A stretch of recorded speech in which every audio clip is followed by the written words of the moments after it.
चाहे वो national conference हो, कांग्रेस हो, बीजेपी हो, पीडीपी हो,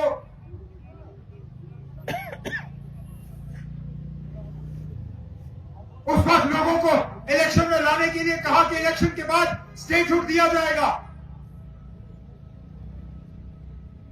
आज कहते हो थोड़ी और देर इंतजार करो, बताएं कब तक? हमें कहा जाता है कि सही मौके पे, एट द अप्रोप्रिएट टाइम, जब वक्त सही होगा, ठीक है ना, मैं इंतजार करूंगा। मुझे सिर्फ इतना बताइए कि सही वक्त को तोलने का तरीका क्या है, मुझे बताएं। किस तराजू में हम ये तोले कि स्टेटहुड का सही वक्त आ गया है, बताइए, ताकि मुझे पता चले हमें क्या हालात तैयार करने होंगे, मैं भी जानूं।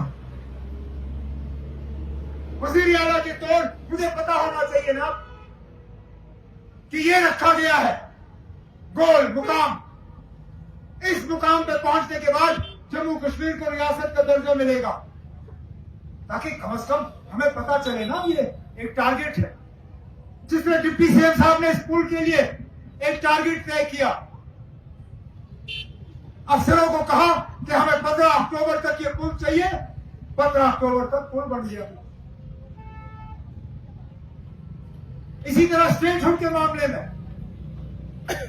खुदा ना जो लोग हमें कहते हैं कि सही वक्त पे आपको मिलेगा, मुझे सिर्फ इतना ही बताए हो कि सही वक्त कब होगा, कैसे होगा, हमें कैसे पता चलेगा, ताकि हम सही वक्त तक पहुंचे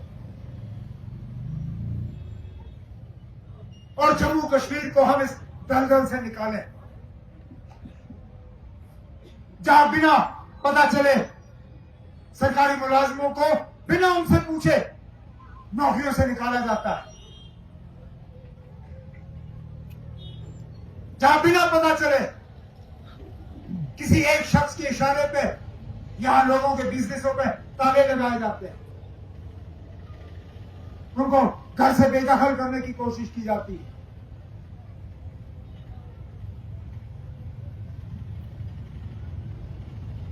ये पुल इस बात का सबूत है कि हमने जो वादे लोगों के साथ किए हैं जम्मू कश्मीर की बेहतरी के लिए, यहां के नौजवानों की बेहतरी के लिए, तरक्की और खुशहाली के लिए और अपनी इज्जत और वकार की बहाली के लिए इंशाअल्लाह हम उन वादों पर कायम हैं। हम वो लोग नहीं है ना जो हालात का बहाना बना के अपने आप को जो है क्लीन चिट देने वाले लोग हैं। मैं वो शख्स हूं जहां ठीक होता है मैं ज्यादा खामोश रहता हूं, जहां गलती होती है या खामी रहती है मैं उस चीज को तस्लीम करता हूं। जो इस उम्मीद के साथ कि मैं और मेरे साथी लगातार इसी तरह शहर खास और श्रीनगर की तरक्की में लगे रहेंगे, क्योंकि पिछले 8 साल 10 साल से आप लोगों ने कोई तरक्की नहीं देखी। इंशाल्लाह हम वो तमाम खामियां दूर करेंगे, आपके तमाम मुतालबे हल करेंगे और फिर अपने आप को आपके सामने पेश करेंगे। लेकिन इस मौके पे मैं कमरवारी और खासकर नूरबाग के लोगों को, शालटैंग और ईदगाह के लोगों को इस पुल पे मुबारक करते हुए सिर्फ अपने साथियों से गुजारिश करूंगा कि आप तय करिए इस पुल का नाम क्या है, क्योंकि मुझे भी समझ नहीं आता इस पुल का नाम क्या है। जब मैं घर से निकला मुझे किसी ने कहा हम कमरवारी पुल खोलने जा रहे हैं, मैंने कहा बड़ा अच्छा है। फिर आधे रास्ते किसी ने कहा ना नूरबाग पुल जाना है, मैंने कहा 2 पुल का प्रोग्राम है, कहानी ना एक ही पुल है, नाम 2 है।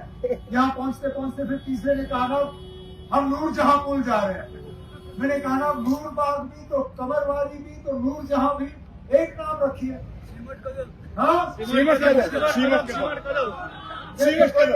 डिप्टी सीएम साहब आप लोगों से मशवरा करके एक ही नाम करके इस पुल को लोगों के हवाले करें। लेकिन इस मौके पर मैं आप सबको मुबारक करते हुए अल्लाह का करना देखो, 14 साल पहले इस पुल पे हमने काम शुरू किया, फिर काम बंद हुआ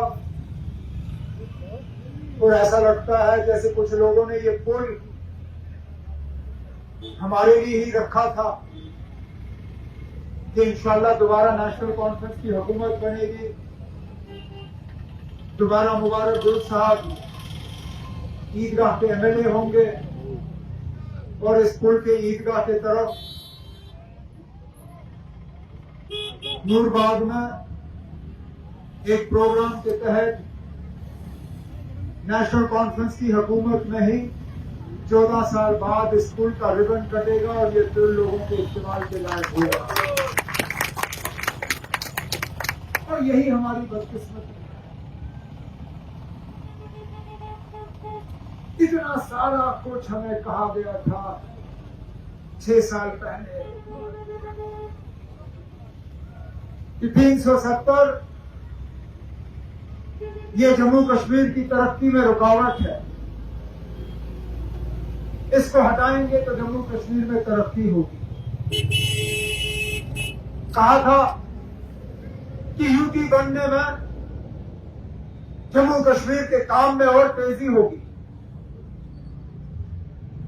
आज यहां तक के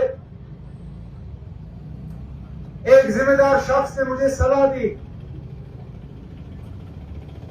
कि यूटी और स्टेटहुड पे लोगों को बेवकूफ मत बनाओ, अपना काम करो। लेकिन ये पुल उस बात का सबूत है कि इन लोगों ने झूठ और धोखे के अलावा हमें और कुछ नहीं दिया। जो काम हमने 2014 में छोड़े वो काम वहीं के वहीं रहे। मैं जहां जहां जाता हूं वही देखता हूं, चाहे वो पुल हो, चाहे सड़कें हो, चाहे अस्पताल हो, चाहे स्कूल हो।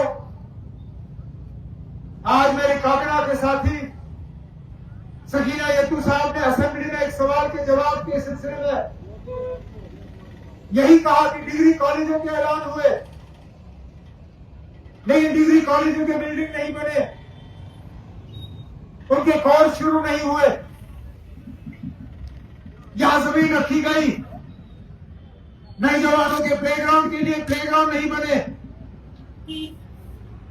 यहां जमीनें रखी गई शॉपिंग कॉम्प्लेक्स के लिए, बने नहीं। और फिर हमें कहा जाता है कि आप लोगों की काम करो, लोगों को धोखे में मत रखो। अरे जनाब, अगर हमें धोखे में रखना होता तो जो 11 साल इस पुल के लिए आपने लोगों को इंतजार करवाया था 11 साल और लगते, लेकिन वो 11 साल का इंतजार 14 साल का इंतजार हमने अपनी हुकूमत के 1 साल में मुकम्मल करके इस पुल को लोगों के हवाले किया। इसी तरह जगह जगह हम जाके निजाम ठीक कर रहे हैं। इस बात के बावजूद कि इन हालात में काम करना आसान नहीं है, हमने आज तक कभी हालात का बहाना नहीं बनाया। इस बात के बावजूद कि मौजूदा अफसरान के साथ काम करना आसान नहीं है। देखिए अपने आसपास कौन से हुकूमत का अफसर आपको दिख रहा है? जब 2011 में यहां संग बुनियाद रखा गया होगा, उस प्रोग्राम में DC, additional DC, divcom, SSP, IG, RNB department के कमिश्नर सेक्रेटरी, पता नहीं और कितने सीनियर अफसर वहां मौके पे खड़े होते। आज जब इस पुल का इनॉग्रेशन हुआ, दिखाइए ना कौन सा अफसर है, एक अफसर दिखाइए मुझे।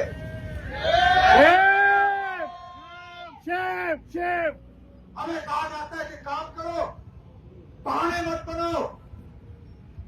हम बहाने नहीं बनाते ना। इन मुश्किलात के बावजूद